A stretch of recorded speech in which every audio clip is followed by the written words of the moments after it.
Sobreviventes do rompimento da barragem do Feijão começam a ser ouvidos pela polícia. TCU vai acompanhar a atuação da Agência Nacional de Mineração após tragédia em Brumadinho. Justiça bloqueia 22 milhões de bens do ex-governador de Goiás, Marconi Perillo.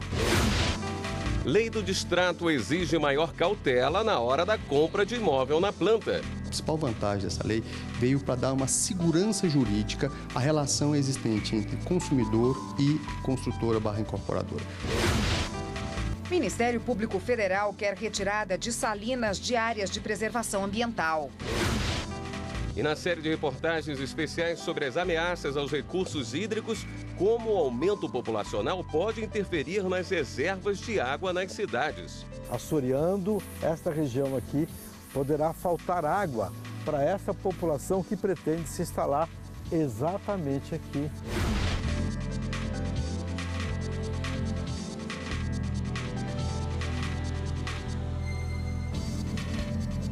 Olá, boa noite. Boa noite para você. Sexto dia de buscas em Brumadinho. Até agora, a Defesa Civil confirmou 84 mortos e 276 desaparecidos. A Polícia Civil começou a ouvir sobreviventes da tragédia.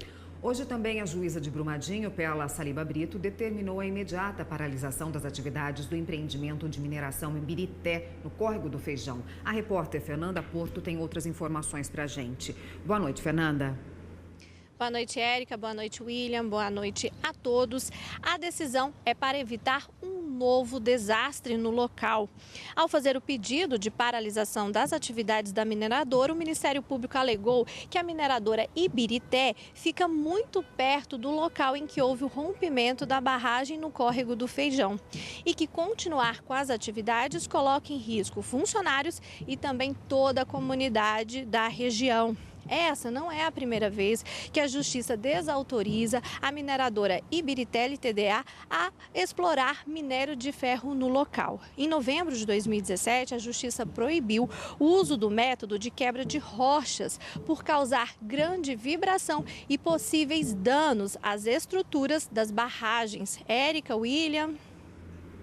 E, Fernanda, o Tribunal de Contas da União também decidiu hoje acompanhar de perto as atividades e todas as providências tomadas pela Agência Nacional de Mineração para apurar tanto as causas, como as responsabilidades dessa tragédia em Brumadinho. É isso mesmo, Érico. O Tribunal de Contas da União informou que vai acompanhar as providências já adotadas e as que serão aplicadas pela Agência Nacional de Mineração para apurar as causas e as responsabilidades pelo rompimento da barragem que fica em Brumadinho. A proposta foi aprovada nesta quarta-feira e a relatora do processo será a ministra Ana Arraes.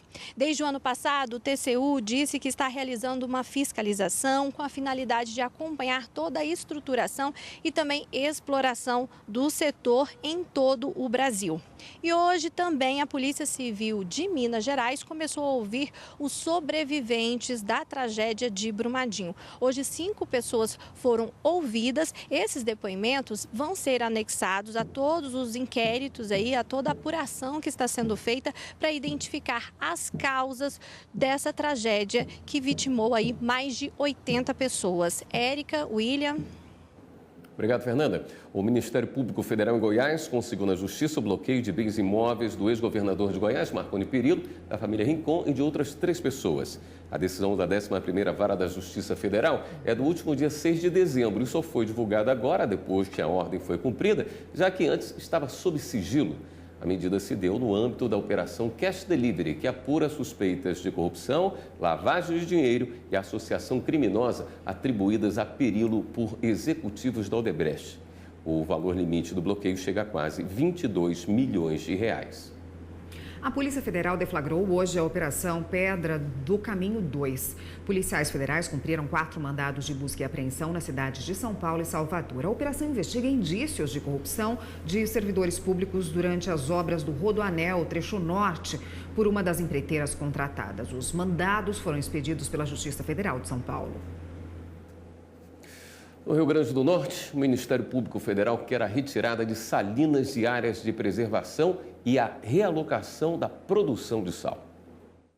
As ações judiciais contra 18 empresas salineiras no Rio Grande do Norte foram a única alternativa que restou após 2 audiências públicas e tentativas frustradas de firmar acordos com os empresários.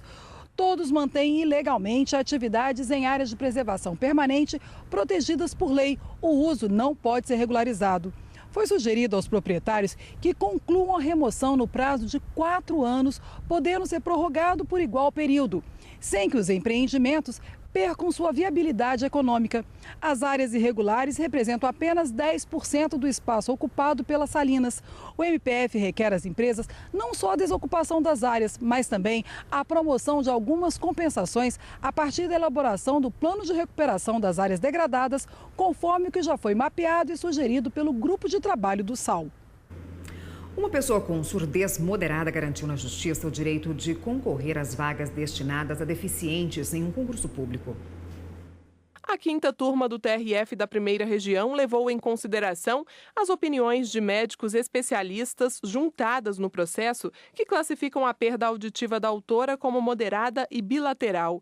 A empresa brasileira de Correios e Telégrafos chegou a alegar que a perícia judicial concluiu ao examinar a candidata pela inexistência de deficiência auditiva nos termos descritos no Decreto 3.298 de 99. Mas para o colegiado, a mulher se enquadra nos parâmetros exigidos pela norma para concorrer às vagas reservadas em concursos públicos a candidatos com deficiência. O Superior Tribunal de Justiça decide que espólio tem legitimidade para propor anulação de doação e restabelecer bens da herança.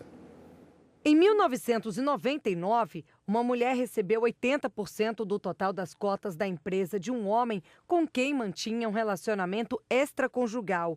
Em 2007, com o falecimento dele, a amante entrou na justiça com um pedido para ser admitida como administradora da sociedade, já que teria a maioria das ações. O pedido foi aceito pelo juiz. Mas, no mesmo ano, o inventariante, representando o espólio, que é o conjunto de todos os bens que integra o patrimônio deixado pelo falecido, entrou com ação para anular a doação. O Tribunal de Justiça de Alagoas acatou o pedido e a amante recorreu ao STJ, alegando que o espólio não tem legitimidade para propor uma ação. Ao analisar o processo, os ministros da 3ª turma entenderam que o espólio pode sim ingressar com ação de invalidade na doação e pedir a reversão dos bens.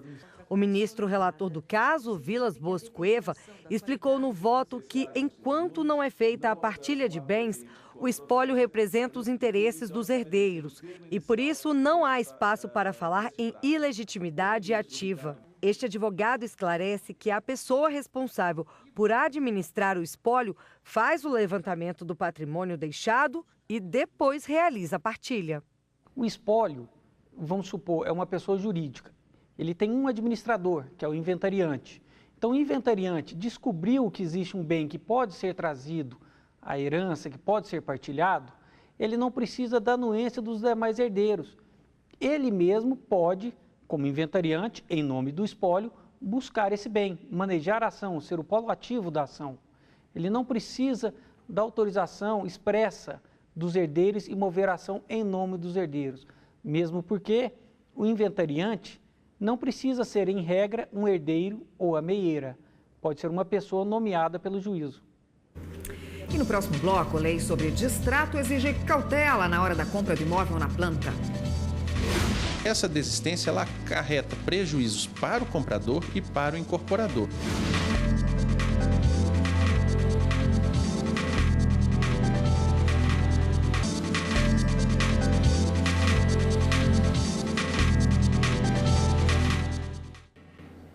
Comprar imóvel vai exigir mais cautela com a lei sobre distrato. O consumidor que desistir da compra do imóvel ainda na planta terá de pagar multa mais elevada. Na hora de comprar um imóvel, muitas pessoas preferem aquele que ainda está na planta. Nesses casos, a casa ou o apartamento ainda não foi construído e o que é possível ver é uma maquete como essa.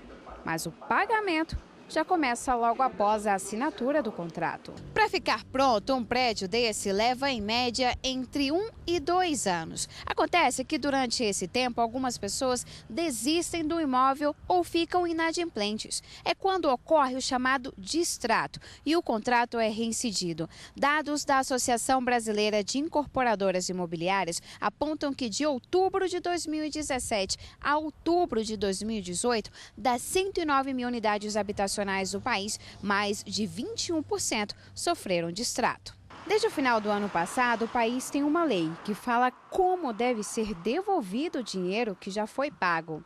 Antes não havia uma regra. Geralmente as construtoras ficavam com 10% a 30% do valor. Agora o limite é de 25%. Também fica com a construtora o valor integral investido em corretagem. Se tiver ocupado o imóvel por um período, não será devolvido cotas de condomínio e contribuições a associações de moradores, além de outros encargos do imóvel e despesas previstas no contrato. E olha só, se a construção for submetida ao patrimônio de afetação, que é quando a construtora destina um patrimônio próprio para cada empreendimento, a multa por desistência pode ser de até 50%. A principal vantagem dessa lei veio para dar uma segurança jurídica à relação existente entre consumidor e construtora/incorporadora. Porque todos os dois lados, tanto o consumidor quanto as construtoras, ficavam à mercê de entendimentos de juízes, onde cada juiz tinha seu próprio entendimento e, às vezes, causava uma distorção. Dono de uma construtora em Brasília, Marcelo diz que um dos principais motivos que levam à desistência é o fato de as pessoas não avaliarem detalhadamente se vão ter condições de pagar o imóvel. A pessoa, quando vai comprar um imóvel, ela tem que se debruçar no contrato, buscar, se for o caso, a assistência, para ver se ela está fazendo um bom negócio para ela, para a família, não só como investimento. Porque essa desistência ela acarreta prejuízos para o comprador e para o incorporador. Uma empresa de seguros foi absolvida de pagar indenização a um prestador de serviços por não assinar a carteira de trabalho dele. A decisão foi da 4ª turma do Tribunal Superior do Trabalho.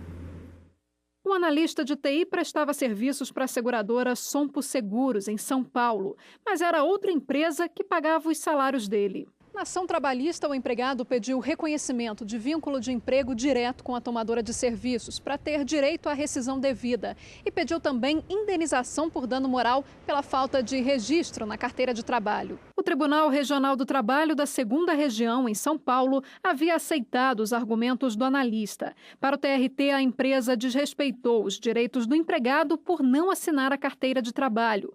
Por isso, o regional havia condenado a empresa a pagar uma indenização de R$5 mil pelo dano causado à dignidade do trabalhador. Mas a 4ª turma do TST teve entendimento contrário. O relator do recurso, ministro Ives Gandra Martins Filho, afirmou que o dano moral não pode ser comprovado apenas pela presunção de ofensa ao princípio da dignidade humana. Ressaltou ainda que no caso julgado não foi comprovado prejuízo na vida privada, na honra ou na intimidade do empregado. Por unanimidade, a turma absolveu a empresa do pagamento de indenização. O Tribunal Superior Eleitoral publicou a relação dos partidos que terão acesso ao fundo partidário e à propaganda eleitoral gratuita. Das 35 legendas registradas no TSE, apenas 21 cumpriram os requisitos previstos na cláusula de barreira definida na Emenda Constitucional 97 de 2017. A nova regra entra em vigor, reduzindo o número de partidos que terá direito aos recursos do fundo partidário a partir de 1º de fevereiro. 40% das agremiações filiadas ao TSE não cumpriram as exigências previstas na lei. Ou seja, dos 35 partidos, apenas 21 conseguiram alcançar os requisitos. A cláusula de barreira estabelece que para ter acesso ao fundo e ao tempo de propaganda eleitoral gratuita no rádio e na TV, as legendas precisam eleger, no mínimo, 9 deputados distribuídos em pelo menos 1/3 das unidades da federação, ou ainda obter 1,5% dos votos válidos distribuídos em 9 estados nas eleições para a Câmara dos Deputados. Um desafio para os partidos menores. mas nada impossível. O PSL do presidente Jair Bolsonaro é um exemplo. Nas eleições de 2018, conquistou a segunda maior bancada da Câmara e irá receber o maior percentual do fundo, 12,81%, seguido do PT, que tem a maior bancada e irá receber 11,32% do fundo. Também terão direito aos recursos o PSDB, PSD, PP, PSB, MDB, PR, PRB, DEM, PDT, PSOL, Novo, Podemos, PROS, PTB, Solidariedade, Avante, PPS, PSC e PV. O valor total aprovado pelo Congresso Nacional para o fundo partidário é de quase 928 milhões de reais. Este advogado explica a composição do fundo e como ele é distribuído. O fundo partidário é estabelecido na Constituição e na Lei 9.096. Os valores que são mensalmente distribuídos aos partidos políticos são anualmente fixados pelo Congresso Nacional na Lei de Diretrizes Orçamentárias, que tem votação anual, e aí se estabelece ali qual é o montante que será distribuído aos partidos políticos. Esse valor é enviado ao Tribunal Superior Eleitoral, que faz a distribuição nas contas bancárias de cada partido, e também é aquele órgão que se responsabiliza por fiscalizar a prestação de contas dos recursos públicos aplicados pelos partidos. E você vai ver no próximo bloco o aumento populacional e a ameaça da falta de água. Proteger nascentes não é favor, é obrigação legal mantida pelo Código Florestal Brasileiro.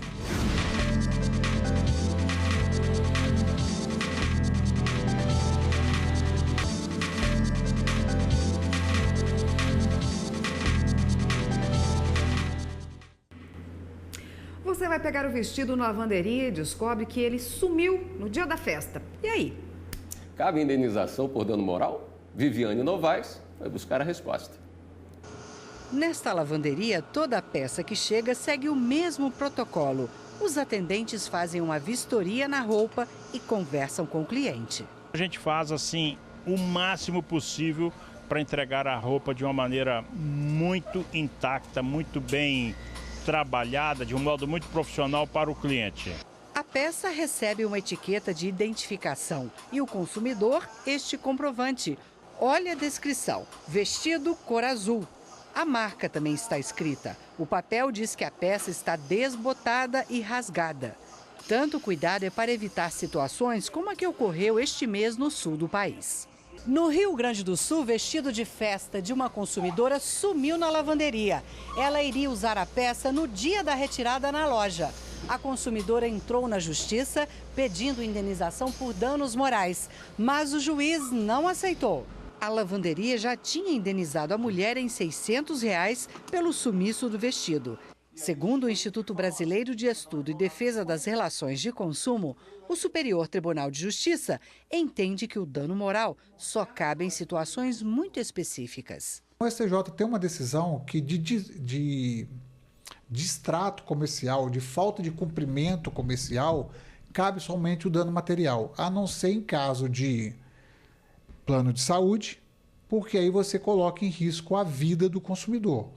E casos de dano moral presumido, como sumir bagagem quando você vai, ou atraso de voo sem qualquer tipo de auxílio, aí você tem um dano moral presumido. Vamos ficar por dentro das últimas notícias. É hora do Giro na Rede.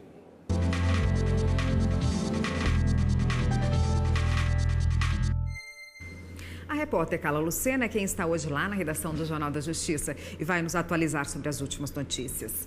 Boa noite, Carla. Olá, Érica. Boa noite para você. Boa noite a todos que acompanham o Jornal da Justiça. Vamos então ao giro de hoje. 4 pessoas acusadas de participar no homicídio do médico Marco Antônio Becker em 2008 vão a julgamento pelo Tribunal do Júri. A decisão é da Justiça Federal do Rio Grande do Sul. O médico morreu após ser atingido por tiros. Os disparos provocaram lesões corporais que o levaram à morte. A denúncia foi recebida pela Justiça Federal em 2013 e ainda não há uma data para o júri acontecer.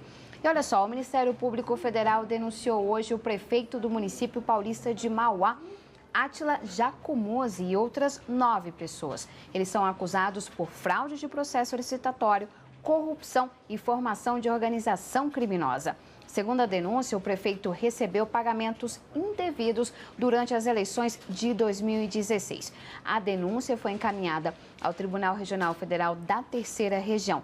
Átila está preso preventivamente desde dezembro do ano passado, quando foi alvo de operação que indicava pagamento de propina mensal a ele e também a vereadores da cidade. E ainda uma notícia do Ministério Público Federal.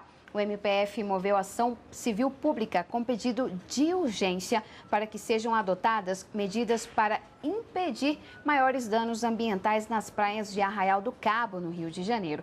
Na última sexta-feira, durante um temporal, houve o rompimento de uma tubulação que gerou vazamento de esgoto.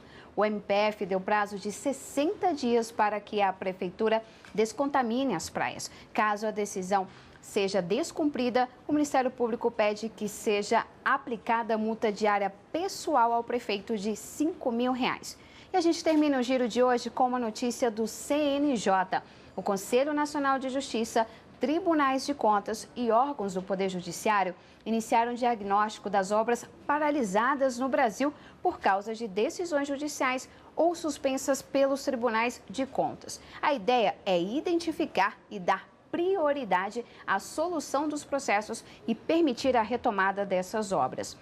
Os tribunais de todo o país vão contribuir enviando informações. Um levantamento preliminar do TCU identificou interrupção em mais de 14 mil contratos de obras em um valor conjunto estimado em 144 bilhões de reais. E você aí de casa, quer rever alguma das nossas reportagens? Então segue a gente no YouTube, acesse o nosso canal lá, TV Justiça Oficial. E agora eu fico por aqui, segue com vocês aí no estúdio. Obrigado, Carla. Na série sobre a água e as nascentes no Brasil, vamos falar hoje de um problema que ameaça a capital federal. O aumento populacional contínuo ameaça o abastecimento de água de Brasília e da região do entorno. Em um mundo cada vez mais tecnológico, localizar rios e nascentes ficou muito mais fácil. O difícil, ao que parece, ainda é proteger esses mananciais. Pensando nisso, fomos conhecer o Projeto Águas, criado pelo Instituto Oca do Sol no Distrito Federal. O nome do projeto é autoexplicativo, mas o trabalho traz uma novidade importante. Foram os moradores da Serrinha do Paranoá que fizeram boa parte das tarefas, como simples, fotografando as nascentes que encontravam pelo caminho. Aí surgiu este mapa. Nós estamos exatamente ao lado do Córrego do Urubu, no Lago Norte do Distrito Federal, para falar da preservação de 100 nascentes que desaguam no Lago Paranoá. Aliás, o lago está servindo hoje para abastecer parte do Distrito Federal. É uma região característica de muitas águas e 9 córregos. Solange Sato é a coordenadora do Projeto Águas. Ela se lembra de como tudo começou e se orgulha do resultado. Foi de dentro de uma das reuniões do Projeto Águas, surgiu a ideia, vamos identificar as nascentes. Como que a gente vai fazer? É muito caro. Aí eu falei, mas a gente tem um GPS nas mãos. E aí lembramos do celular. Solange conta que foi tranquilo. O localizador do celular garantiu as coordenadas de todas as nascentes. Os dados foram conferidos por GPS e consolidados pela Administração Regional do Lago Norte, em Brasília. É importante o mapeamento aqui das nascentes, a marcação das nascentes. São mais de 100 nascentes já identificadas. Essas nascentes formam os córregos principais e esses córregos trazem água para o Lago Paranoá.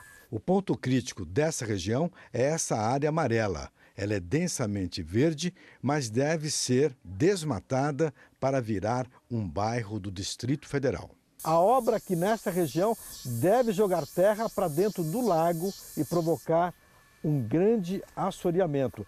E como o Lago do Paranoá ajuda a abastecer o Distrito Federal, o que acontece? Assoreando esta região aqui, poderá faltar água para essa população que pretende se instalar exatamente aqui, numa área que hoje é densamente verde. E a área densamente verde que deve ser desmatada é esta que você vê ao fundo.